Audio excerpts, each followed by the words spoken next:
জীবনের ডাকে এগিয়ে চলেছে মানুষ, তেমনি একজন দিনরাত্রি জানা নাই ছুটে চলেছে এক হাসপাতাল থেকে অন্য হাসপাতালে। কখনো বা হঠাৎ কান্না ভরে বেরিয়ে আসা মৃত লাশ পৌঁছে দেয় দূরের ঠিকানায়। এই মানুষটি একজন অ্যাম্বুলেন্স ড্রাইভার, নাম মোহাম্মদ স্বপন।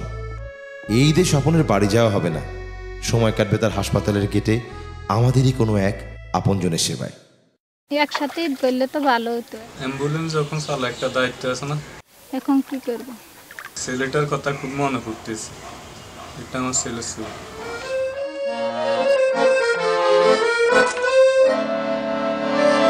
ঠিক এমনই অবস্থায় স্বপনকে চমকে দিতে গ্রামীণ ফোনের পক্ষ থেকে আমরা তাকে না জানিয়ে তার পরিবারকে নিয়ে আসি তার কাছে।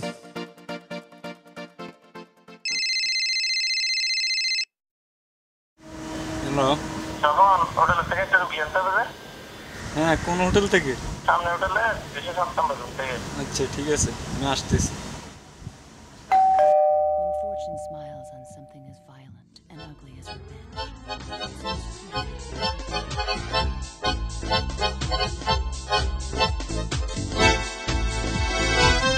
ওমা, তোমরা এখানে? মোহাম্মদ স্বপনের এই ঈদ কাটুক পরিবারের সাথে। জীবনের ডাকে নিশ্চিন্তে এগিয়ে চলুন। সবাইকে ঈদের শুভেচ্ছা। গ্রামীণ ফোন।